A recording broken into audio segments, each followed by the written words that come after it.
Edouard Latouf, coordonnateur du mouvement Thiès sur les rails du développement.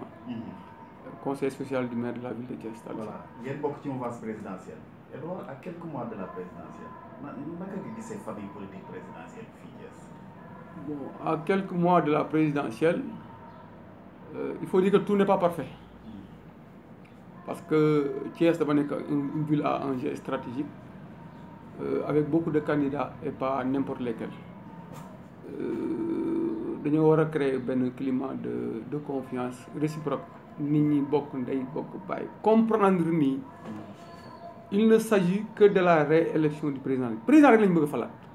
kañ ñuy fal kañ la ñu ko tuddee sax constante c'est la seule constante moom mooy yor ndombal tànk mu tas ko te ci ñi ma ko tas ñoo war a xam ni seen yor cër yi ñuy yor ak yi yor tey yi ñuy yor ëllëg yëpp mu ngi dépendre fal président moo soxla Thiès enjeu la yombul tey war nañ nekk ci dynamique d'unité de cohésion de vaste rassemblement autour de l'essentiel ñu jàpp ni les dynamiques individuelles là envolées solitaire moo jeex même dans les grandes nations c'est l'heure des grands ensembles Afrique on travaille à l'unité africaine donc ay grands ensembles rek c'est la logique des coalitions c'est la logique des dynamiques collégiales Thiès war nañu sceller l'unité la cohésion comme keroog bu ñuy def déposer liste parrainage yi engagement yi ñu fa jël en tout cas yi ma fa dégg ñu wax ko mu doon Siré Dia mu doon les mouvements signé Ablaye Dièye mu doon ñoom Babacar Fall mu doon tous les acteurs engagement yi ñu fa jël c'est que jàpp nañ ne c'est le moment est venu de travailler ensemble parce que ci jour élection yi benn candidat moo fa nekk muy président Macky Sall benn nit lañ bëgg a fal muy président Macky Sall. mais tasaaroo bi est-ce que parti bi amu ci responsabilité parce que aussi yaa ngi naan unité mais unité xanaa dafa am ci kaw luñ koy tabax. non parti bi am na ci responsabilité parce que moi je dis depuis le départ du ministre Thierno Alassane Sall comme coordonnateur le parti a hésité à clarifier le débat président de la République c'est lui moom mooy responsable APR mooy la personne morale xam na ni moom ak expérience bi mu am homme d'État responsable politique nekkoon numéro 2 du PS xam na ni les tendances bu ñu demee ba à un certain niveau mën na fragiliser et diminuer chance ñu gagner donc moom ka nga xam ni moom élection am la te wax dëgg laa la ñeneen ñi seen élection bu ñëwee législative yi ak locales yi da leen day wàcc parfois il n'est pas même pas concerné mais da ciy jàpp pour ñu gagner bii élection boppam la il lui revient dans une ville boo xam ni comme ni ma la wax sànq qui a un passé glorieux qui est une ville boo xam ni réputée rebelle mu doon ville boo xam ni qui a été actrice des alternances yi am jaadu na président mu siffler la fin de la récréation clarifier le débat parce que l'unité peut-être parfois dañ naan l'unité dans le combat mais lui il a le devoir de par rapport à sa position de responsable du parti et d'homme d'État mu clarifier parce que je pense que il a assez d'éléments d'appréciation pour voir l'homme fédérateur bi nga xam ne war na mën a teg au moins en symbiose et en intelligence ak mouvement de soutien yi ñu mën a nekk en ordre de bataille mais li ma jàpp man mooy ab armée bu dee dem ci ab guerre di am ay problème di ñu koy gagner di ko gagner su demee ci guerre boo xam ne mooy guerre bu gën a rëy mooy la mère des batailles war na tirer enseignement yi mujjee dem xool ni ce manque d'unité là bi am au niveau des locales ñu sentir ko ci affaire référendum bi ak législative yi ce manque d'unité là dafay bu ñàkkee ci présidentielle bi boobaa le président dañu am responsabilité parce que moom mooy élection moom moo war a wax ne leen nii laa ko bëggee clarifier le débat parce que politique tendance sax bañ bonul Mitterrand da doon wax naan en politique tous les signes mathématiques sont acceptables même la division est acceptable soustraction moo bon mais division boobu day toll moment boo xam ni il faut nga créer conditions yoo xam ni dana am ay retrouvailles des dynamiques consensuelles loolu mooy tax président gagné parce que président boo ko xoolee tey il a tiré les leçons peut-être de Wade ak CAP 21 yooyu il a fait en sorte que amul fissure au niveau de la coalition donc il est jàpp na ni Benno Bokk Yaakaar moom mooy góor de la même manière jàpp na ko war na xam à l'intérieur du parti peut-être qu'il y a pas une organisation c'est pas des structures pérennes mais war na ni Thiès kat jàpp naa ni cette fois-ci il faut que ñoom ñu montrer la voie ci réélection bi parce que dañuy dem ci élection présidentielle boo xam ni ce sera une élection présidentielle historique parce que enjeu yi ci am l'enjeu du pétrole du gaz moo tax mu am enjeu boobu mais ci contexte bi est-ce que am na chance ci contexte bi pour gagner Thiès par exemple. non les chances sont réunies man pour la lecture bi ma def ñun lecture bi ñu ci jàpp mooy contexte bi ñu nekk nii tey ak multiplicité candidature yi am Thiès parce que je pense que le souhait bu doon Idriss Seck bu ni mu defoon la chance qu'il avait en 2007 c'est parce que c'était le seul Thiessois qui était candidat à l'élection présidentielle. C'était l'unanimité, il y avait un consensus autour de sa personne. Aujourd'hui tey candidat yi bëri nañu am na ci koo xam ni il fut dans son gouvernement ministre du budget il est candidat le ministre Thierno Sall est candidat ñooñu ñëpp dama ne Thiès est un enjeu mais Grand Thiès l'est encore plus parce que foofu il y a 2 anciens ministres un ministre de la République donc diversité candidat parce que il ne pourra pas lui seulement se réclamer ni man maa ngi Thiessois je souhaite ba ma bëgg Thiessois ëllëg ñoo am ab Thiessois ne président de la République ces gens-là aussi pourront tenir le même discours parce que c'est des Thiessois d'égale dignité. Donc aujourd'hui je pense que ak candidature yi am Thiès éclatement kii les voix seront il y aura des voix dispersées et ce sera à l'avantage du président mais il faudrait d'abord moom lay wax toujours dama ne pour ñu gagner Thiès il faut ñu pacifier l'espace de compétition électorale il faut ñu wone ay signaux en direction des populations ñoo xam ni ñii di jàppale président benn lañu parce que loolu rek mooy mën a créer déclic ñu ne population yi ñii il mérite que ñu jàppale mais bu ñu la gisee nii ñii ñu ngi jaar nii ñii jaar nii ñii jaar nii te kenn du wax ci sa morom lu baax loolu du favoriser dañu population ñu ngi ci sawar aujourd'hui président il n'a pas un problème de bilan il a un bilan économiquement défendable on a un bon président de la République ce que le président de la République a il a un personnel boo xam ni qui ne comprend pas les enjeux yi ñu jëm ak qui ne mesure pas les enjeux loolu mooy wax ji ñoo fi nekk xamuñu en élection bi ñu jëm c'est une élection boo xam ni décisive capitale ñi mu jàkkaarloo moom dañu ko da nga fiy jógee te moom par rapport à son bilan dafay war a toog donc ñun ñuy jëppante ni du ko wala fi war ñu nekk fi di xuloo di ŋaayoo na unité bi ñuy wax keroog na doon une unité réelle une unité boo xam ni dans la pratique sur le terrain dinañ leen gis ñu àndandoo bokk ndey bokk bàyyi moo tax damay rafetlu lu keroog le président Abdoulaye Dièye keroog ci réunion bi il a pris bien que xale la mu ne nañ joxante loxo nañu bokk ndey nañu c'était un acte fort bu mu posé Babacar Fall dans cette même dynamique la nekk boo ko waxee mu ne Edouard man président moom woo pour ma jàppale ko donc dama jàpp ni ñi ma ñëw di leen jàppale dama leen war a fekk ñu bokk ndey ñu bokk bàyyi sama directeur général la loon Amadou Samba Kane tamit c'est la même chose dana ma Edouard moi je suis Amadou Ounaré mais président ne ma fépp fu ma war ni jawar naa ko fa yàppale naa ci dugal sama loxo te li may ñaan yàlla mooy les acteurs politiques de Thiès ñu bokk ndey bokk bàyyi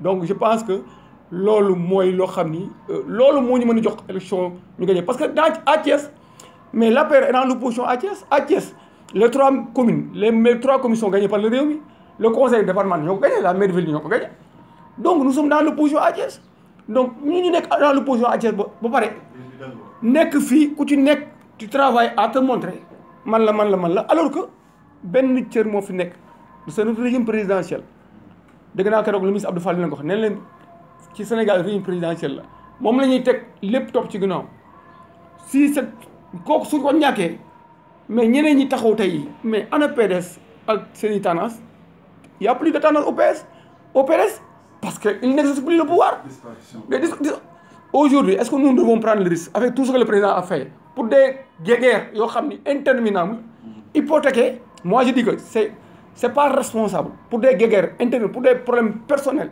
des positions personnelles ñu hypothéquer la réélection du président de la République en tout cas loolu bu fi naree amee ñu mel ni ñun on va élever la voix pour attirer l'attention et c'est le moment de le faire président de la République man yow laay waxal dafa jot pour Thiès nga def ko sa affaire personnelle parce que Touba est un enjeu Dakar est un enjeu mais Thiès l'est encore plus def ko sa mbirum bopp woo acteurs yi ñu toog ngeen leen man nii laa ko bëggee ngeen jàppale parce que nag on ne peut pas dire qu'aujourd'hui le président n'a rien fait à Thiès on parle tantôt de changer Thiès ça a été une très bonne chose à un certain moment mais président am na ay investissements mais ces investissements là pour nga wone bilan mais à l'interne dafa war am jàmm bu amul jàmm bilan mën na ko woon nit ki ngay woo di ko chaque jour bu ñu defee réunion xeex wala xuloo wala ñu naan diw moo bon wala kii yooyu tant que amul un climat serein nit ñi duñu déglu bilan bi alors que bilan bi même l'opposition il n'attaque pas le président au niveau de son bilan.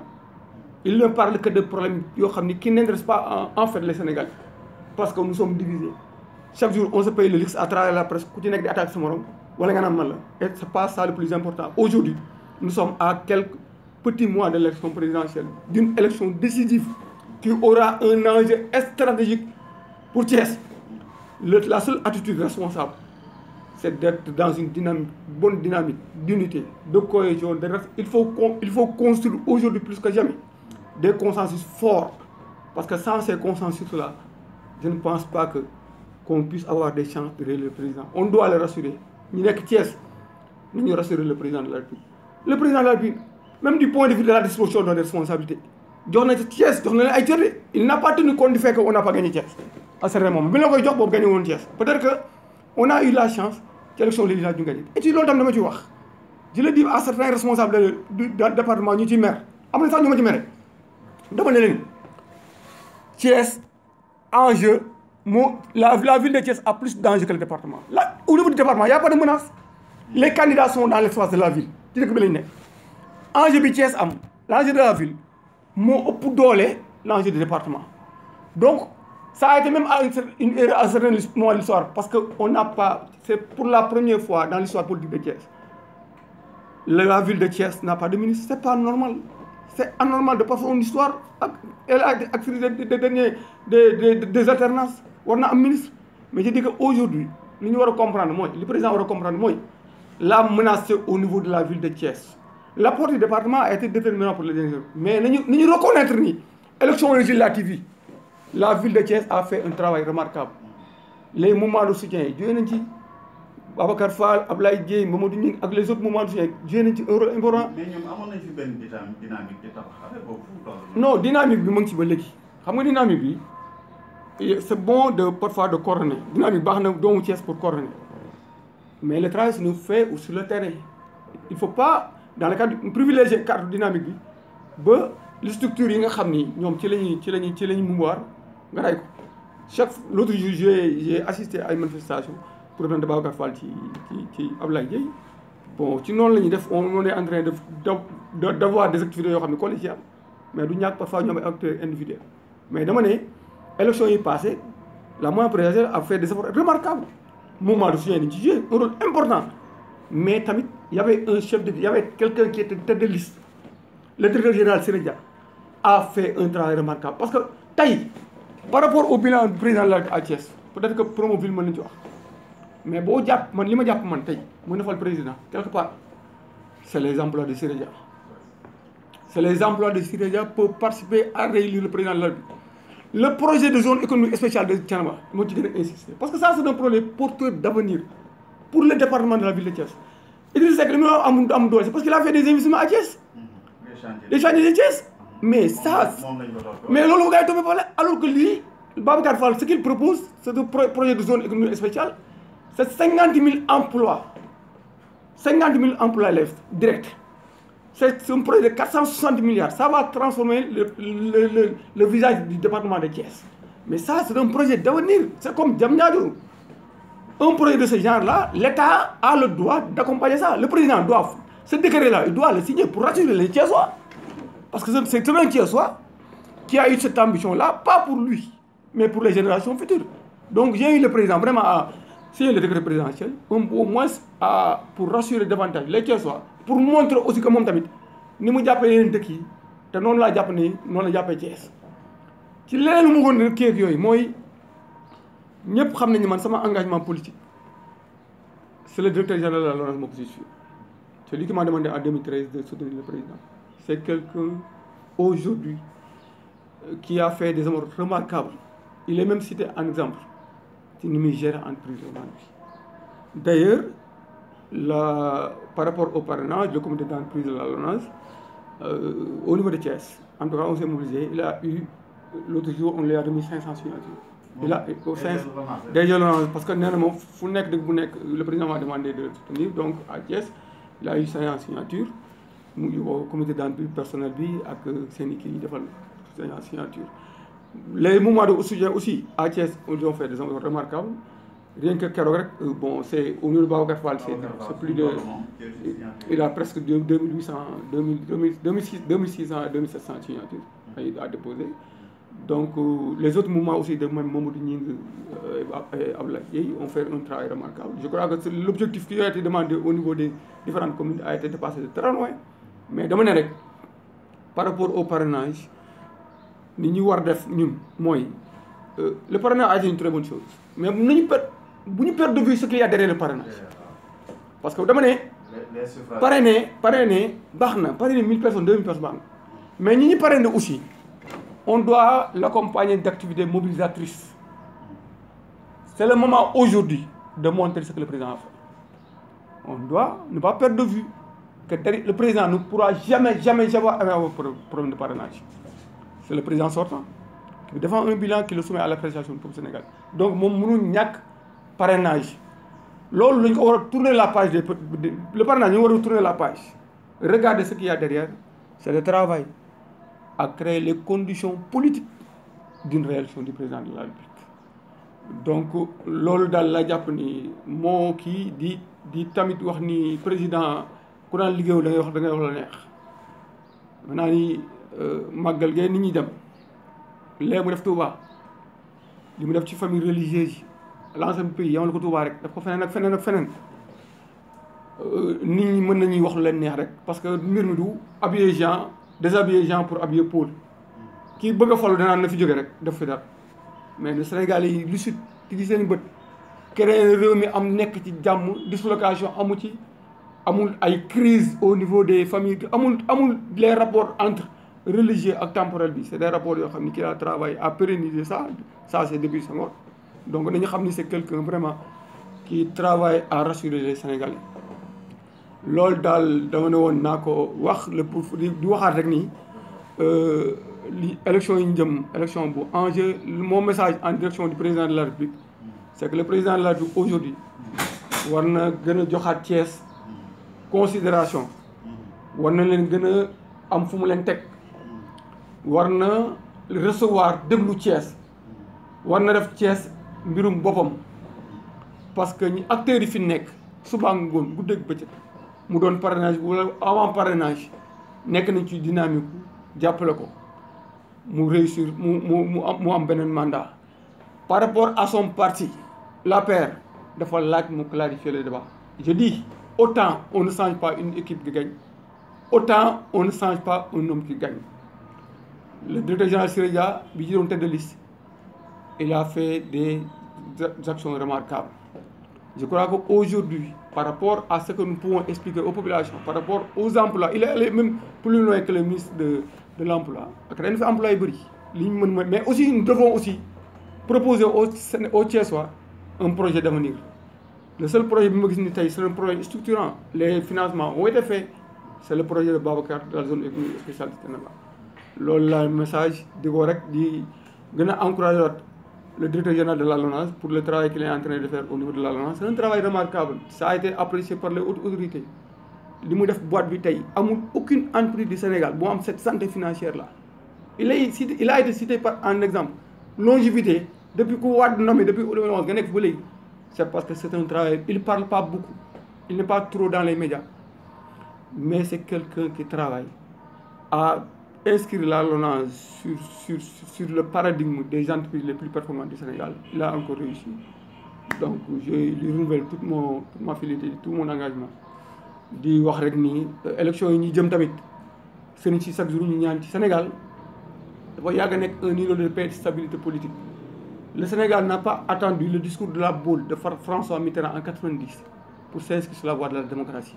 Élection la peuple bi ñooy tànn jarul débat yu incendiaire jarul propos yu incendiaire le monde est en train de nous regarder jarul ñuy plonger réew mi ci ay na tàkk ak bu kii dañuy taal dëkk bi ku fi taal dëkk bi da nga am responsabilité boo xam ne bu ëllëg donc am pour les générations futures. On a pour la première fois am pétrole bu njëkk ba les occidentaux il faisait des milliers de kilomètres pour chercher le pétrole tey il faut 6 heures de vol pour am pétrole tey am nañ pétrole am nañ gaz. Normalement en ces moments-là waroon ñu am au sein de l'opposition mu am et la classe politique mu am un consensus au moins sur le pétrole que discussion ñu def parce que la paix ak stabilité moo tax tey Sénégal ñëpp di daw di ko wut si loolu daal laay gën a ñaan mu kii ci te di ñaan tamit màggal gi ñu dem ci màggal gi ñëwaat ci jàmm. Je crois que sans au Sénégal mooy dañuy wax ay on a des régulateurs sociaux c'est des responsables yoo xam ni coutumiers yoo xam ni wan nañ ne politiciens yi gën ñu leen gën a bëgg dëkk bi li doon seen rôle ci Sénégal ñu ngi koy def mooy ñu ngi ñaan pour jàmm gi di wëy